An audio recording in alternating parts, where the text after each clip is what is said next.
রথযাত্রার মহোৎসবের দিনে কল্যাণেশ্বরী লেফট ব্যাংকের তৃতীয় বর্ষ রথযাত্রার শুভ অনুষ্ঠানে উপস্থিত হন আসানসোল পৌর নিগমের মেয়র তথা বারাবণী বিধায়ক বিধান উপাধ্যায়। এদিন তিনি কল্যাণেশ্বরী লেফট ব্যাংক রাধা রাসবিহারী মন্দিরে শ্রী শ্রী সচ্চিদানন্দ শান্তিধামের তৃতীয় বর্ষের রথযাত্রায় উপস্থিত হয়ে পুজো অর্চনা করেন। পাশাপাশি রাস্তায় ঝাড়ু দিয়ে রথের দড়ি টেনে রথযাত্রার উদ্বোধন করেন। তিনি রথের দ্বারা লেফট ব্যাংক থেকে শুরু করে রূপনারায়ণপুর পর্যন্ত যাত্রা করা হয়। এদিন রথযাত্রার ভক্তদের ভিড় ছিল দেখার মতো। তাছাড়া বারাবণীর বিধায়ক বিধান উপাধ্যায় সালানপুর ব্লকে আরও কয়েকটি রথযাত্রা সহ বিভিন্ন অনুষ্ঠানে উপস্থিত হন। গ্রামাঞ্চল শিল্পাঞ্চলের খবর, ব্যুরো রিপোর্ট।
ओम तद्विष्णु परमं पदं सदा पश्यन्ति स्थूलयो दिव्यजफलादतं अपवित्रं माधवं माधवं माधव नमस्ते हरि नमस्ते नमस्ते हरि विष्णुनाम तत्सरत्त शिशेर पर कल्पे विकशतमन्न उलुद्धनि उलुद्धनि उलुद्धनि धर्मबाबू আপনি তো আরতি করে দিন। আপনাকে আরতি করছেন সর্বশ্রী বিধান উপাধ্যায় মহাশয়। আপনার উলুদ্ধনি জয়ধ্বনি দিয়ে বিদায় করছেন আপনার আনন্দে। হরি বল।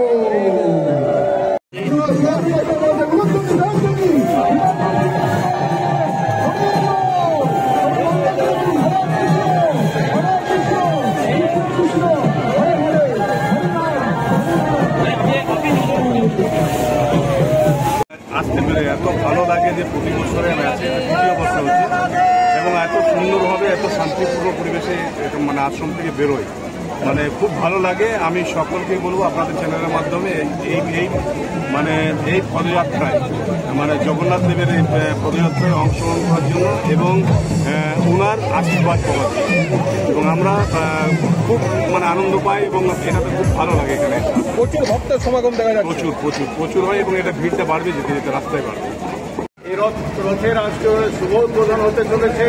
এই শুভ উদ্বোধনে সর্বস্তরের মানুষের কাছে আমরা নিবেদন করব যে আশ্রম এবং রথের সঙ্গে আপনারা থাকুন এবং আজকের যে যাত্রা সুসজ্জিতভাবে, খাস করে আমাদের ইয়াং ব্যাচের যারা ছেলেরা আছে সুসজ্জিত নিয়ে যাওয়ার সবাই নিজের কাঁধে দায়িত্ব তুলে নেবেন এবং কিছুক্ষণের মধ্যে এই রথযাত্রার আমাদের শুভ উদ্বোধন হবে। সবাইকে নমস্কার, প্রণাম।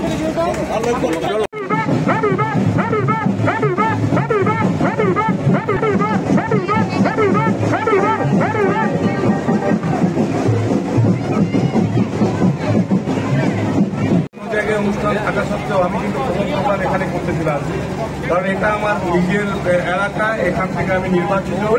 তাই আমি এখানে সকলকে মানে অভিনন্দন রইল, শুভেচ্ছা রইল, যেভাবে এই আশ্রমের সাথে আপনারা আছেন, যুক্ত আছেন, আগামী দিনেও যুক্ত থাকবেন এবং আমরাও এই আশ্রমের সাথে রয়েছি এবং যতদিন থাকবো নিশ্চিতভাবে যে ধরনের দেখুন ঠাকুরকে আমাদের দ্বারা কিছু সহযোগিতা মানে আমরা সহযোগিতা ঠাকুরকে করতে পারবো না, কারণ ঠাকুর তিনি নিজের যা দরকার আছে উনি নিজে জোগাড় করে নিতে পারেন, আমরা কেউ নই।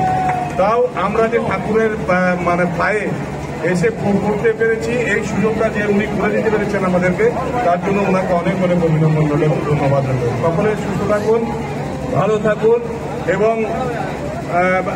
আমাদের একটা মানুষের মানে আমরা যে মানুষ, আমরা তো সবাই যখন দুঃখে পড়ি তখনই আমরা ঠাকুরকে ডাকি, সুখের সময় আমরা কেউই ঠাকুরকে ডাকি না। তাই বয়স থাকতে মানে জগন্নাথ দেবের শ্রীচরণে শ্রীকৃষ্ণের শ্রীচরণে রাধার শ্রীচরণে পড়ে থাকুন, তাহলে নিশ্চিতভাবে আপনার জীবনটা সার্থক হবে। ধন্যবাদ, নমস্কার।